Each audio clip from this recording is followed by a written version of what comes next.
Hello, everyone. We are here. My name is Carla Harris. Welcome to the Gathering of Women. I'm a badass and I'm only human speaker spotlight. My name is Carla Harris. I am the host, the founder and host of the Gathering of Women Retreat, which is taking place March 15th March 15th through the 17th of 2024. Yes, during Women's History Month. And I welcome you to our speaker spotlight featuring dynamic badass speaker, Dean Erin O'Connor. Erin is the Dean and Mackenzie Professor at Florida State University College of Law. She is a noted scholar in several areas, including conflict of laws, arbitration, and the law market. Prior to joining FSU in 2016, Dean O'Connor taught at Vanderbilt University, Northwestern University, Georgetown University, University of Chicago, George Mason University, and Clemson University. Dean O'Connor is a member of the American Law Institute and serves as an advisor to the ALI's restatement of conflict of laws. She also serves on the Florida Court Historical Society Board of Trustees and Florida's Second Judicial Circuit Committee on Professionalism. Dean O'Connor received her Juris Doctor, magna cum laude, from Georgetown University Law Center. We are talking about a dynamic woman, and I cannot wait to have a conversation with her. And yes, we are so excited that she is one of our great speakers for the Gathering of Women retreat taking place in March. Let's welcome in Dean Erin O'Connor. Hi, Erin. Thank you for having me, Carla. It's such an honor to be part of this program in the upcoming conference. Oh, absolutely. So a little bit of information for those of you who don't know about what the Gathering of Women Retreat is all about. The Gathering of Women Retreat is an opportunity for all women to be celebrated. We do so much for others. We take care of our families. We take care of our partners. We take care of businesses. We run schools. We are just absolutely doing so much for so many others, but we really don't take the time to celebrate ourselves. And to celebrate ourselves means to encourage ourselves and taking a moment to really just woosah.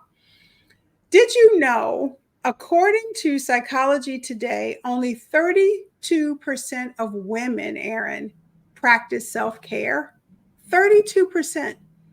And that's what the retreat is all about. It's an opportunity for women to really just shut out the world and take time to focus on themselves. One of the areas that we struggle with still, even in 2023, is imposter syndrome. And according to a KPMG study that was done in July of this year, 75% of female executives across all industries have experienced imposter syndrome at some point in their careers. So when we talk about an imposter syndrome, we're talking about feelings of inadequacy and self-doubt that make us continuously question ourselves about being in the role that we're in. So Erin, you're a dean, you have an incredible background. Have you ever felt this way? And if so, can you just talk a little bit about what your personal experience has been? Yeah, I've been plagued with imposter syndrome for most of my life. I think imposter syndrome at its root takes hold when individuals need to cross group spaces. Maybe you're crossing socioeconomic lines or race lines. Maybe you're crossing gender lines, and you have to leave your comfort space and join a new space. And that movement can leave all of us feeling, as you said, inadequate, not sure we belong, not sure we can succeed, not sure we're doing the right things. So for me, I crossed socioeconomic lines. I grew up in a welfare neighborhood, and now I'm the dean of a law school. I crossed a lot of lines along the way there, and gender lines as well. So my first tenure track academic appointment, there were only two other women on the law faculty, and everyone else was men. So Yeah. crossing gender lines as well, and it's still the case that every time I walk into a classroom to teach a class, every single time I have this feeling in the pit of my stomach, is today the day that I am exposed as an imposter, even though I may have taught a class for 30 years or 20 years or 5 years. It's something that is with me, not no longer every day, but at least every week. Mhm. It's with me to some extent. Wow, wow. What do you think, or what do you believe some of those common triggers are? And not, whether it's in academia or even entrepreneurship or, generally in the workplace. What do you believe some of those common triggers are that we have as women that just sort of ignite that feeling in the pit of our stomachs? I think part of it stems from what you started talking about, that as women we do so many things and we take care of so many people. And I think if you did one thing and only one thing, and you did it all day every day, you would know that you were an expert in that one thing, and you were one of the best, and that you should be paid attention to, or that your expertise gives you that confidence, to go forward without worrying about something like imposter syndrome. But I Hmm. think as women, we are constantly dedicating ourselves to so many different things that we are more prone to wondering whether we truly are an expert or truly can command the room, if you will, with regard to a particular task or with a particular aspect of our profession. So I think that's one.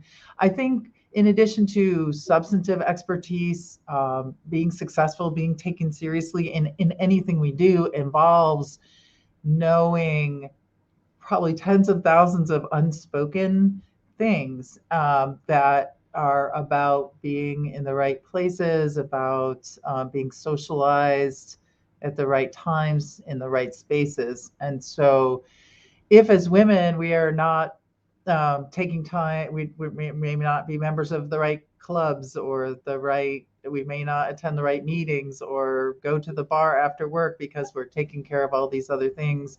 And if those are spaces where much of the unspoken knowledge and relationships get passed forward, then we worry that we're missing something, Yeah. that would give us a sense of authority or confidence. Hmm. Hmm.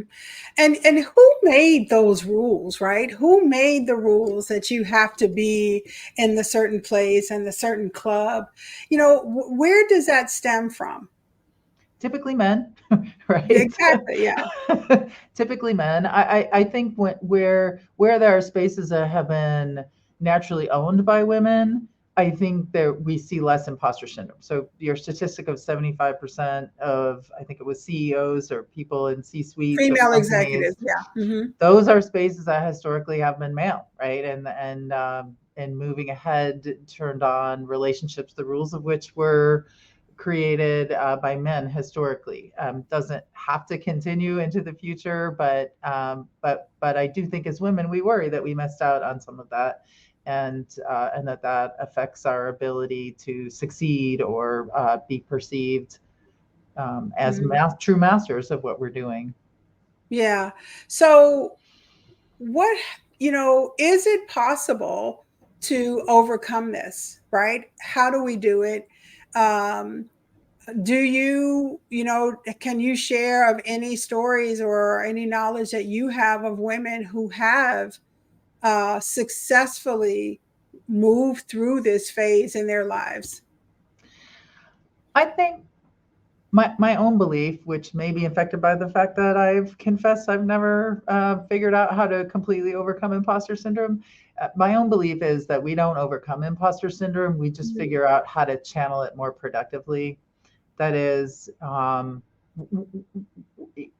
over time, when you cross a group, when you move from one group to another group, over time you absorb and learn so much of the unspoken cultural things that come with feeling confident and feeling like you belong and feeling like you know how you can succeed. So over time, I do believe just being in that new space and working hard in that new space for most of us will enable us to enable the effects of syndrome to dampen. But the very root of imposter syndrome is there's all these unspoken, I don't know what I don't know. There's all Mhm. these unspoken features that I may be forever missing because I didn't grow up in this space. It isn't 100% my natural space.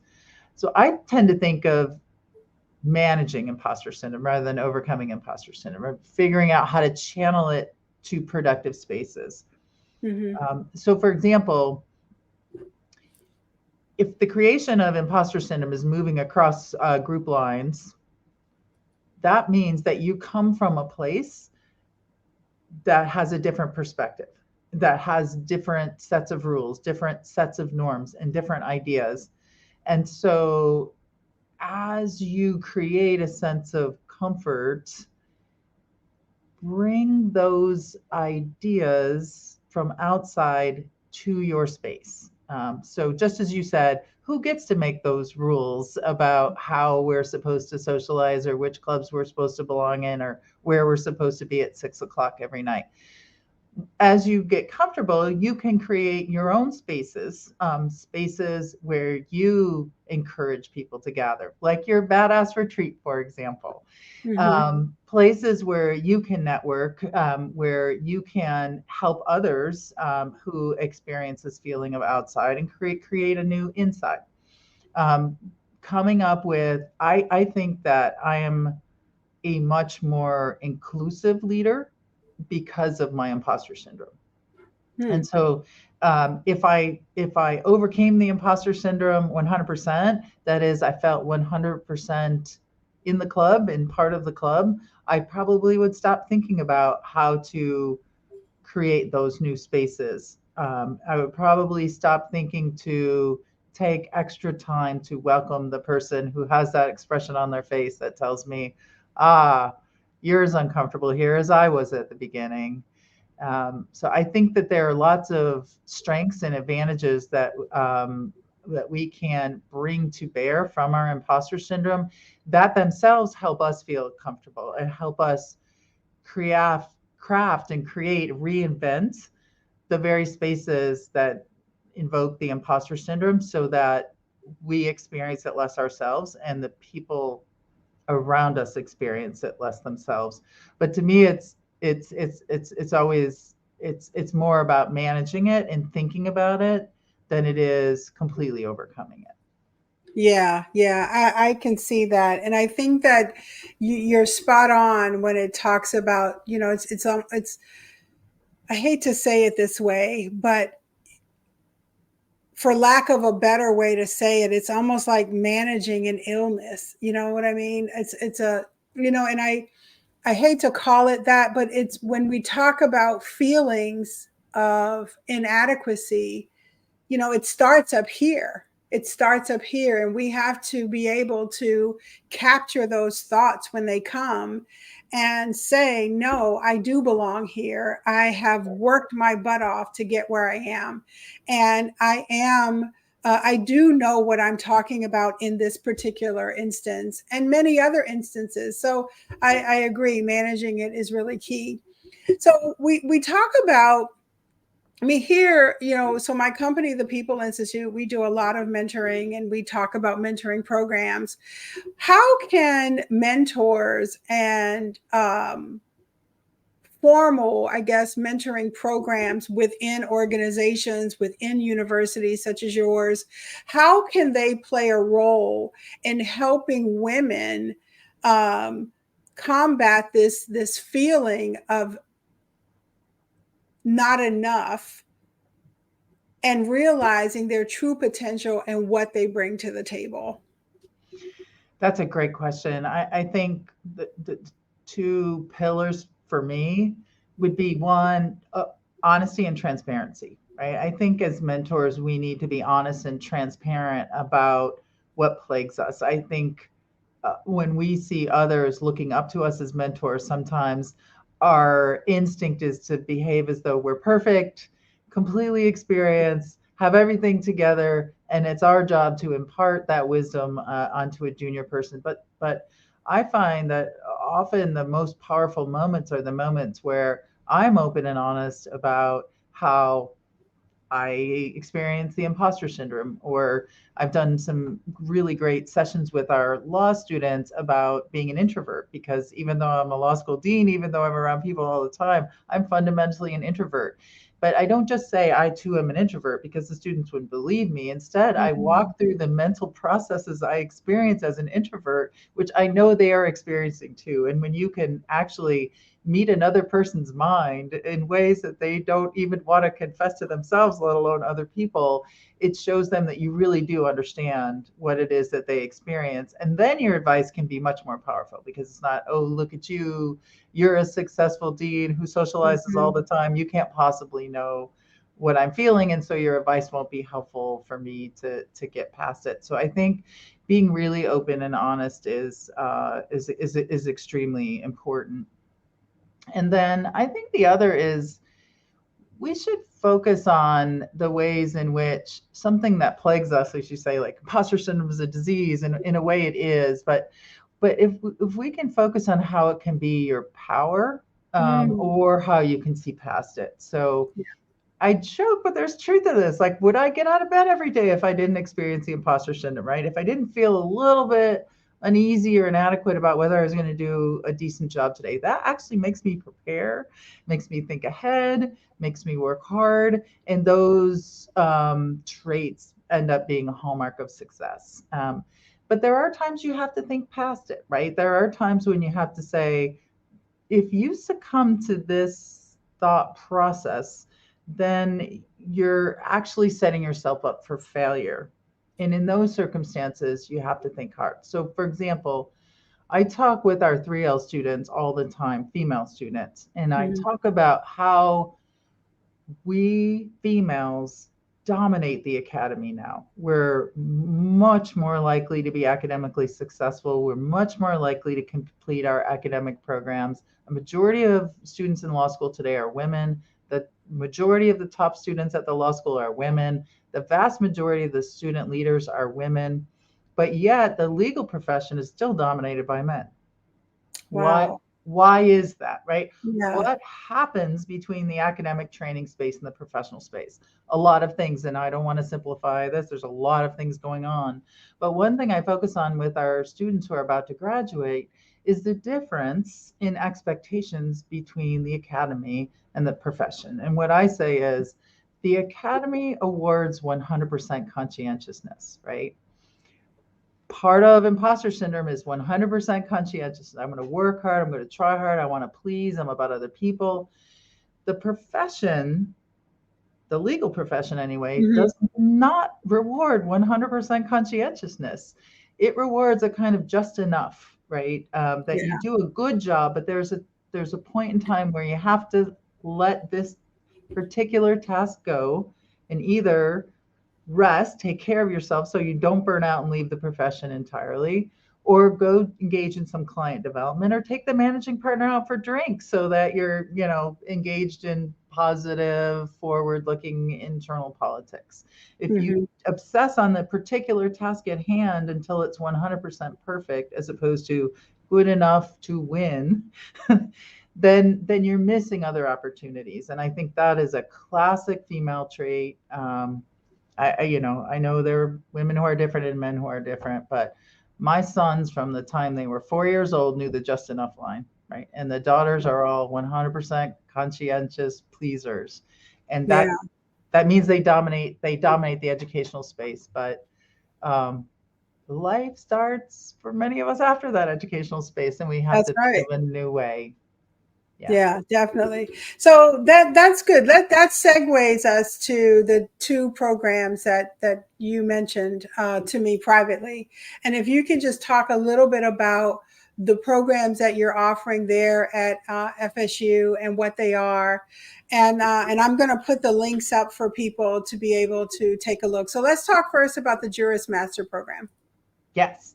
So the Juris Master program is a master's degree, a 30 credit hour master's degree offered at Florida State University College of Law for non lawyer business professionals.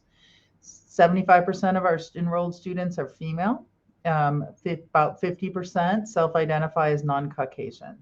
I Mm, think women and minority business professionals have realized that they might not belong to the right clubs, they might not be at the bar at the right time, but their educational credentials are as good as anyone's and can give them a leg up to succeed professionally.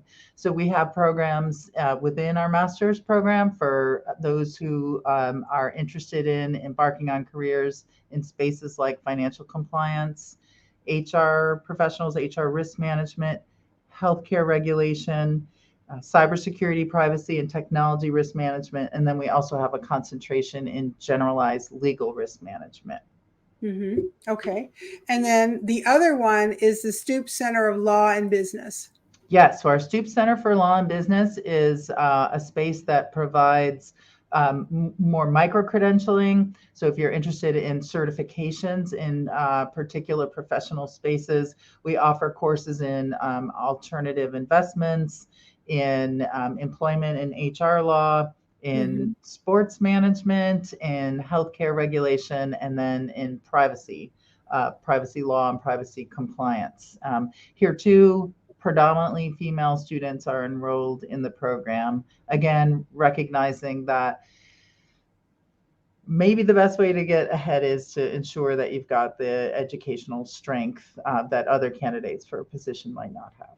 hmm hmm So if we move back to the retreat, I think those are great programs, and I hope that people take and no, and they're online programs. Is that Yeah, correct? that's right. Both Both are both of them. 100% online. Yes. Oh, wonderful. Okay. Is there a typical enrollment dates like spring? Do they follow the normal semester process? That's right. So our Juris Master program, you can enroll in any of the semesters. So fall semester starts in August, spring semester starts in January, and summer semester starts in May. The executive education, professional education program is on demand. So you can start as soon as you register. You have an 8-week window to finish the course. Okay. Okay. Um, so having this conversation during the retreat is really, really important because we know that women coming, they'll be at every single level of their career. Some people may be on, just starting or just moving into a track that is very, very important to them. They're sort of just getting their rhythm in their professional careers. Um, and then you have those that could be at the end and they're moving into retirement and trying to figure out what else they want. And I want women to know that this is not just for the professional at this retreat, but we know that no matter what you do a lot for other people more than you do for yourself. So you're very, very welcome to attend this retreat. But what do you want, Erin, women to walk away from while they're here with us over those 36 hours? I want women to have an opportunity to interact with other women, to talk about some of those things that we carry around in our heads in the background, that might make it harder for us to fully enjoy our lives, or might make it harder for us to put down the guilt we experience trying to juggle so many things, that might just enable us to take a deep breath and to re-enter our lives with a sense of freshness, and excitement and gratification. I think I love the name of this retreat as a badass retreat. I think we should be celebrating the fact that we're badasses, and we Mhm. should be celebrating and accepting the fact that we're human at the same time. Yeah, I think that's, to me, that's the biggest part, is that you have to be one or the other. And that's really not what life is all about. We're both. We can, I mean, how many times, I don't know about you, but for me, there will be times where I have had to go in raging and just pushing through the barriers, but then the night before, I was in tears wondering, oh my gosh, what's going to happen? For I'm an entrepreneur. So what if I don't get this contract? Or what happens if, I get questions that I can't answer in the bidders conference or something like that? And those are, that's that human side. Or when, I'm working with an employee who has an issue, um, it's really challenging to walk that line. And I believe that it's more challenging because society says that if you talk about your feelings at work, you're too emotional. Well, emotions is what who is part of who we are as people. If we get upset, then we're, especially for now, just talking about Black women, angry Black woman syndrome. I mean, how can that be a syndrome? You're a doggone human being with emotions. And simply because we as women don't agree with everything, that we're labeled. And that's really what this retreat is about, is making sure it's okay to be human, and it's okay to be a rock star in whatever it is that you do. So my final question is, how would you relate the ability to being resilient to overcoming imposter syndrome? Oh, wow. That's a really great question. Um, I think that resilience requires self honesty, Mm, and it requires flexibility in the ways we think, in being able to kind of pivot and rethink a problem or a situation. So I think that if you can kind of learn resilience practices, learn the kinds of tendencies that come with being a resilient person, I think that really does help you channel the imposter syndrome much more effectively. I think that if you're just if you're just stuck in it, and you have that feeling of dread and you can't think mm. about creatively about how you work with it and how you turn it from a disease into an asset, then it's going to plague you in ways that I think will be self-defeating at the end of the day. Yeah, definitely. Well, thank you so much for joining us for our speaker spotlight. I know we're going to talk again between now and March, and I'm excited. Um, but, for those of you who will be watching this video, we featured today one of our dynamic speakers, Dean Erin O'Connor from FSU, Florida State University School of Law, or College of Law, forgive me. And I hope, and we hope, I speak for Erin and all the other speakers, we hope to see you at the retreat in March. Early bird registration is open. And if you use the discount code BADASS, because you are a badass, you will receive 10% off of your registration fees. We invite women everywhere to celebrate you. You deserve it. You deserve the opportunity to take care of yourself. And we're giving you permission right now, right here, that it is okay for you to take care of you and push the world out and take a moment and take a breath. So join us March 15th through 17th, 2024. Yep, during Women's History Month. We're excited and look forward to seeing you there. Erin, thank you again so much for being here. And I look forward to having further conversations with you and all the other speakers in the days to come. Carla, thank you for organizing this event. It's really important, and I think it's going to be really special. Yeah, me too. Until next time, thanks, folks.